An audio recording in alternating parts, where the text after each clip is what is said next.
You're locked on to Scotty G and the coach, Tim LaComb. Now I know y'all are tripping. Presented by Mountain Land Supply on 97.5, the KSL Sports Zone. 97.5, the KSL Sports Zone. All right, joining us now from the Sporting News and the Locked On Network as well. We've talked to him for years and years. One of our favorites, Vinnie Iyer, covering the NFL, fantasy football guru as well. Vinnie, how you doing? Doing well. Thanks for having me, guys. Hey, it's been a moment. How's your summer been? Everything good? You're ready to rock and roll this upcoming season? Yeah, I think so. I think once we get to August, then it really gets real for me. July is kind of hopeful that I still have some summer left, and then August comes around and it's over. So when you look at, we were having a conversation about the AFC West. Broncos win it last year, but certainly the Chiefs came back down to earth dealing with their injuries. The Chargers are the Chargers. They always find a way to screw things up. But how do you see this division playing out coming up next year? Yeah, it's going to be definitely interesting to keep up with all the changes here. The Chiefs feel like they should rebound a little bit. I think they have their offense streamlined again the way they want with Kenneth Walker and the enemy back. And hopefully now Patrick Mahomes will be healthy. They look at the Chargers.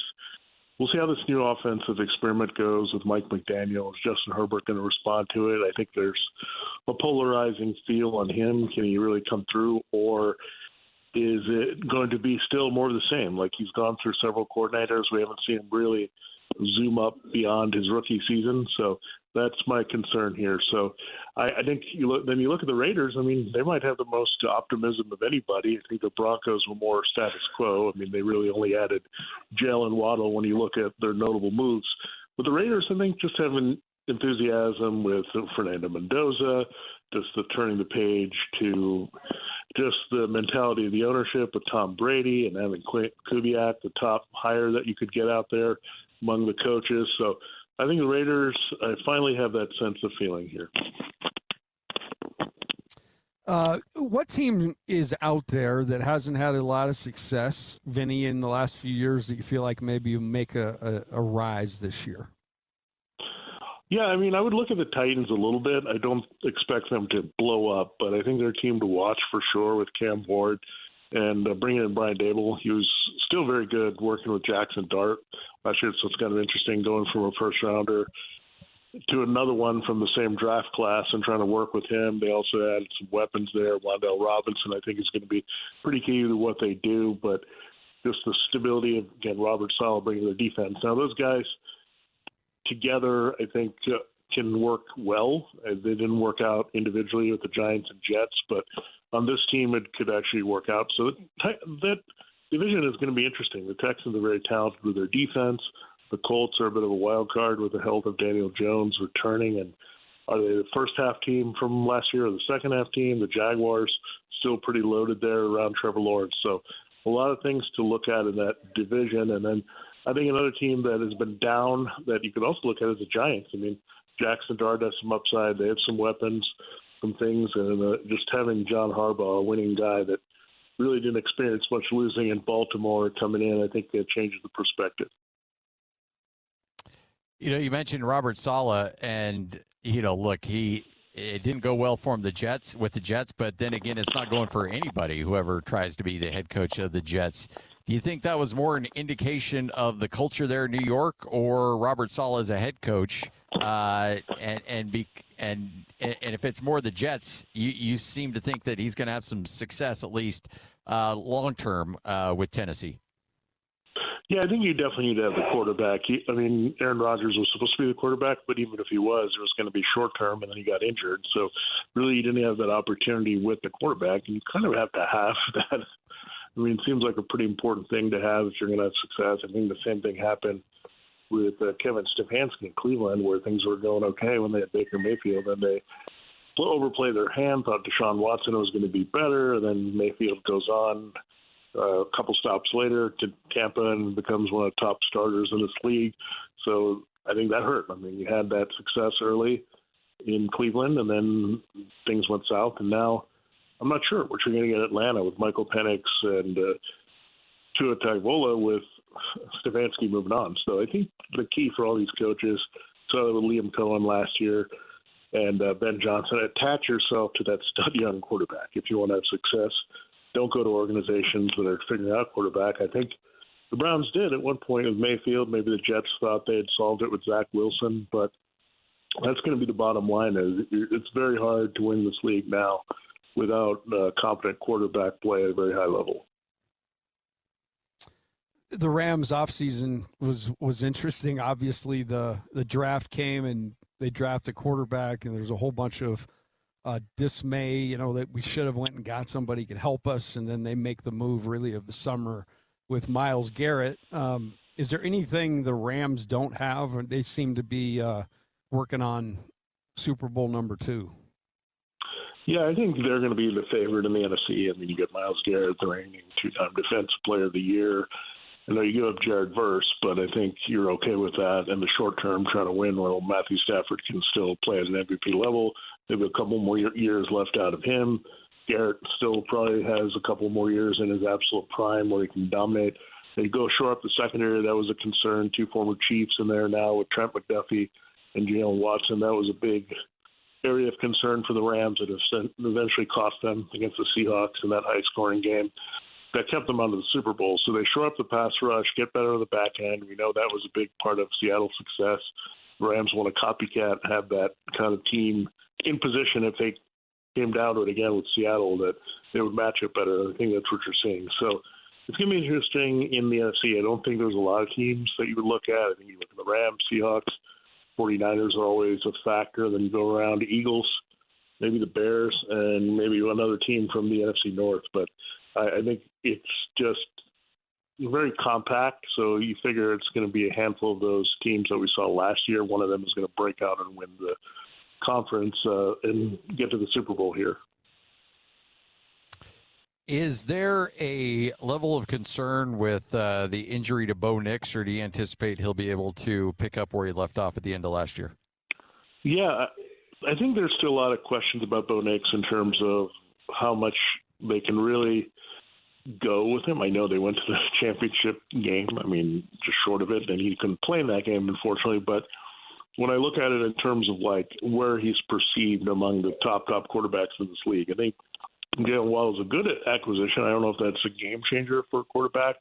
They'll change their play calling, obviously, from Sean Payton to Davis Webb, so we'll see how that kind of maybe transforms what we think of Bo Nix. I think he's right on the cusp. I think he's good. I think you'd put him in that class. Now, turn the corner, you don't see him necessarily popping up on top 10, top 15 lists, but I think he can do a lot to change that. I think some of those numbers, efficiency, getting the ball downfield a little bit more, being a little bit more consistent, protecting the ball, not always being desperate in the fourth quarter to win games. I think that's going to determine how much Bo Nix has matured and how Broncos can feel about long-term that they're just not writing their defense into big things here. And I think Bo Nix is in a similar situation to C.J. Stroud, I think. Two teams that have great defenses. You saw it work out for Seattle. I think they had a little bit more offensively than those teams in the end, and they were able to win. But I think the blueprint is there that you can win with a dominant defense and just above-average quarterback play, and I think that's what they're looking for. What is the what's your estimation of the season that Fernando Mendoza is about to have? All quarterbacks come in, and it's certainly not linear, but he seems to have a moxie to him. But what do you expect for him in year one? Yeah, the first thing I hope is they just start him from week one, because I think there's all this talk about Kirk Cousins, but the history of number one overall draft picks, you have to go back to Jared Goff, to a guy who didn't start the majority of his team's games, and that was because the Rams were an absolute dysfunctional nightmare before they kind of settled in with Sean McVay in the last year of Jeff Fisher. So anybody would have not done well in that offense. But you look going forward, go back to Cam Newton, Andrew Luck, Joe Burrow, Trevor Lawrence, Caleb Williams, Cam Ward. These guys all started right away. And you can't waste that time anymore. This is tied to that rookie contract. You got to see what you have. If he can be great right away and you're looking at that, you're wasting that year on this contract when it's cheap and you can afford other things to do here. So I think I'd be very wary about benching him. I mean, he's a guy that, look, he just played at a very high level against top competition, won the Heisman, won the national championship. Not many guys have done that. We've seen Newton and Burrow and some guys do that, and then they've come in and played well right away. So I think history and the blueprint says don't sit Mendoza. He's got Colton Miller back. He's got an elite center now. You've got Ashton Genty, Brock Bowers. You've got Clay Kubiak. There's a lot of things that are going to say that Mendoza has a support system to have success right away. Vinnie Iyer, Sporting News Locked On, right here on 97.5, the KSL Sports Zone. You got the number one overall pick in your fantasy draft. Who are you going with? Yeah, I think this question has been bounced around quite a bit here. I mean, Jahmyr Gibbs is definitely appealing now that you don't have David Montgomery there. We'll see about what we get from Isaiah Pacheco. I think it's pretty much between him and Bijan Robinson. I think there's a case for both to be looked at here. I think with Bijan, I think what's going to help him a lot is that potentially Tua Tagovailoa will start, and he was a check down guy a lot. So that could make the difference, right? I mean, Jared Goff is also a check down guy, but Bijan could be getting like 3 and 4 yard passes constantly because Tua can't run at all. I mean, Jared Goff's not mobile. So I think that's the slightest difference. I might lean towards Bijan, but I think there's a case to be made for either of those guys. I would definitely say one of those guys, because they're so big assets in the passing game that they're going to jump any wide receiver because you're going to get that ability plus all the stuff they give you on the ground, rushing and scoring touchdowns. Do you feel like Drake May will pick up where he left off? And, you know, that last year was fully authentic, you know, that he is that guy. Well, I think he did definitely set a high bar because he did lead the NFL in completion percentage and yards per attempt. That's hard to duplicate from one year to the next, especially at 70%. That's an incredible clip.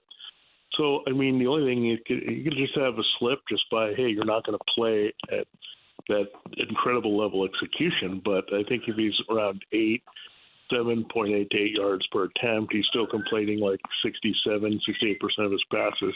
That's still going to be on top. And then you have A.J. Brown and Romeo Doubs. I think that's a big change from what he had last year. So he could look different. I think the support of the running game is going to be there. We'll see. I think he has the potential of anyone to put up 35 touchdown passes easily. So he's a guy that I look at, and definitely his stock, I think, went right back up once A.J. Brown came into the mix because he's a guy that can give you a lot of big plays and touchdowns. So for fantasy purposes, I think Drake May is right up there. When you look at Josh Allen, Lamar Jackson, I think he's kind of reestablished himself as that third appealing quarterback. At what point do you think we play an 18-game regular season? Oh, it's probably coming soon. They probably have to almost eliminate the preseason, which they've already chopped off one game. Might as well chop off another game. You might get to a point where there's no preseason at some point, and they just have things that are pointed toward the regular season, maybe charge for some scrimmages and all that. But, yeah, I think you're headed there where you'll probably go down to 2 preseason games, maybe extra a little bit of training camp so people are prepped, and then have maybe double buys, and that every team can 2 buys plus that 18-game schedule. I know it's July, but I know you also probably have a Super Bowl prediction already. Will you drop it on me? Yeah, I do like this is a little different one than I'm used to, but I do like the Bears quite a bit to get there. And I think this could be Buffalo's year finally. I think everything is lining up. It has to be at this point. I mean, Josh Allen and all the pieces they have, getting DJ Moore. I think just the mentality with Joe Brady and not having that kind of maybe reined-in approach with Josh Allen and just let him go and let him be the guy, and the defense still can hold up and be pretty effective there. So I think Buffalo, Chicago, those are some teams I'm looking at. I mean, right now I think I would say a short list right with those teams are Rams, but I think it's the year for Buffalo to finally break through. I think this has to be here because the Ravens are weak and the Chiefs are a little bit slower. So this is your chance to cut through. Otherwise, you're going to see Patrick Mahomes and that train get back on track by next year. Appreciate your time, Vinny. Thanks for joining us. All right, thanks, guys. There he is, Vinnie Iyer, Sporting News, Locked On Network. Make game day yours. Tickets, food and drinks, stats, and streaming. Everything you need is in the Utah Mammoth app. Download today and make game night easy. Download on both Android and iPhone. Tusk Top.